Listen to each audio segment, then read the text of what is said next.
10. Giovanni Martinelli. Let us have plenty of opera in America, said the professor. How well I remember the first time I heard Martinelli. We were traveling in Italy that summer and had arrived in Verona rather late in the afternoon. The city seemed full of people, with many strangers, and we could not at first secure accommodations at the hotel.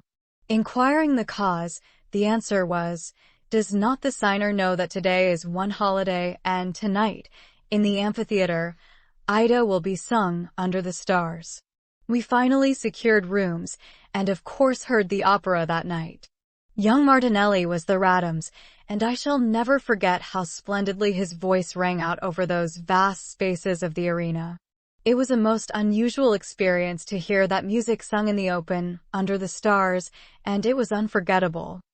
Giovanni Martinelli, who has been for 111 is several years one of the leading tenors at the Metropolitan Opera House, New York, has warmly entrenched himself in the hearts of music lovers in America. To be a great singer, as someone has said, requires first, voice, second, voice, third, voice. However, at the present hour a great singer must have more than voice. We demand histrionic ability also. We want singing actors as well as great singers. Mr. Martinelli is the possessor of a beautiful voice and, moreover, is a fine actor and an excellent musician. He was, first of all, a clarinetist before he became a singer, and so well did he play his chosen instrument that his services were in great demand in his hometown in Italy. Then it was discovered he had a voice, and he was told he could make a far greater success with that voice than he ever could playing the clarinet. He set to work at once to cultivate the voice in serious earnest and under good instruction. After a considerable time devoted to study, he made his debut in Milan, in Verdi's Ernani.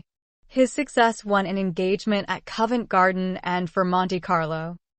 A visit to the singer's New York home is a most interesting experience.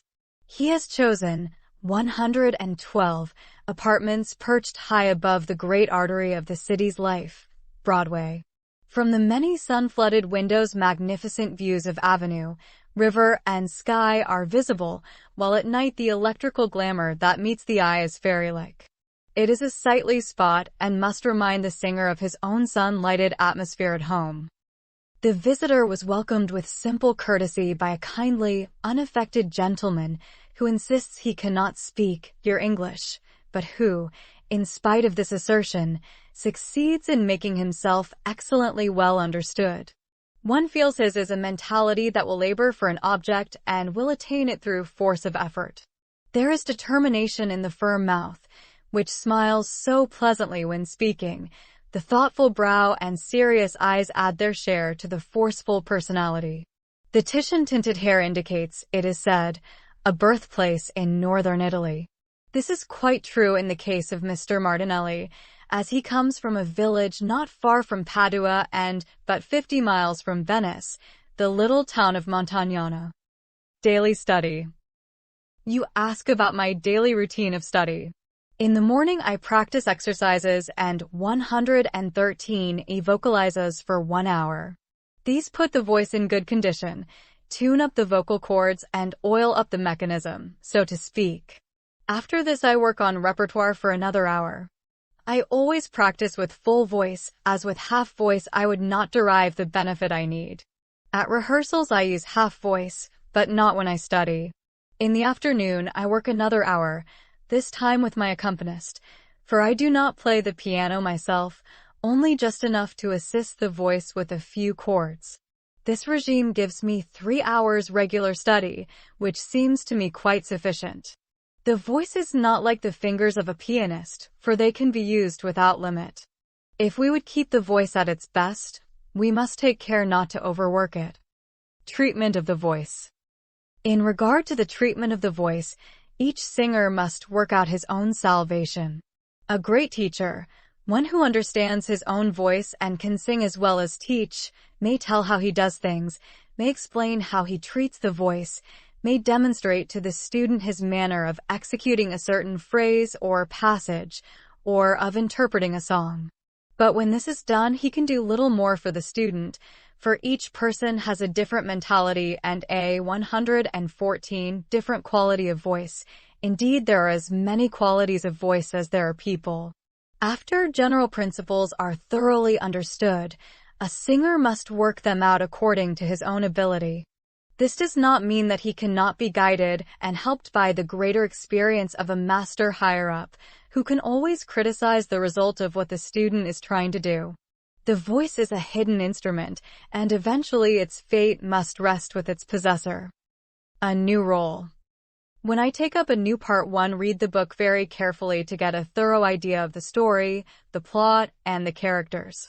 Then comes the study of my own part, of which I memorize the words first of all. As soon as the words are committed, I begin on the music. When these are both well in hand, work with the accompanist follows. I have many tenor roles in my repertoire and am working on others.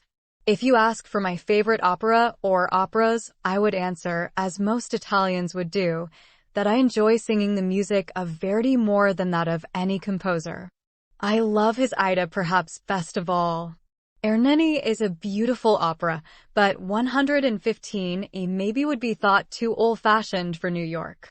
I sing various roles in French as well as Italian Faust, Sans Jean, and many more. In Italy, we know Wagner very well, Lohengrin, Tannhauser, Tristan, and Meistersinger, but of course they are always sung in Italian. Opera in every city. The Metropolitan is one of the greatest opera houses in the world, but it is only one. You have a wonderful country, yet most of its cities must do without opera. Do not forget that in Italy, every city and town has its opera house and its season of opera, lasting 10 weeks or more. Of course, the works are not elaborately produced, the singers may not be so great or high-salaried, but the people are being educated to know and love the best opera music.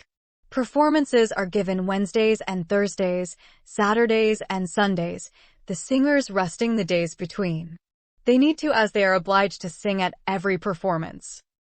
If you would follow some such plan in America, it would create a great love for good music in the smaller cities and towns where people hear so little, and so seldom this 116 kind of music. You do so much for music in every other style, but not for opera.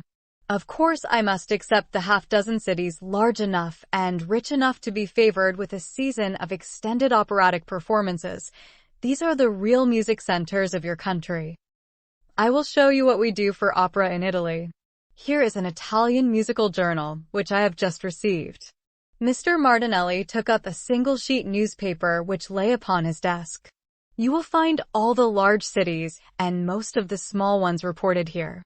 Accordingly, accounts are given of what works are being performed, what artists are singing and where, and how long each season will last. Thus we can glance over the whole field and keep in touch with every singer. Naturally, the time and length of the seasons of performance differ widely in the different places. Thus a singer of reputation can make engagements in various places, then go from one town to another in a complete tour, without conflicting. I have had the pleasure of singing a number of seasons at the Metropolitan. During the summer, I do not always go back to Italy when the season is over here. Last year I 117 sang in Buenos Aires. This keeps me at work the whole year. Buenos Aires is a beautiful city and reminds one of Milan. Yes, I like New York. It is more commercial, of course, but I have grown accustomed to that side of it. As the visitor was leaving, courteously conducted through the corridor by Mr. Martinelli, a small chariot was encountered, crammed with dolls and toys, the whole belonging to little Miss Martinelli, aged 11 months. "Shall you make a singer of the little lady?" the artist was asked. No. One singer in a family is enough," was the quick response. But who can tell? It may so happen, after all.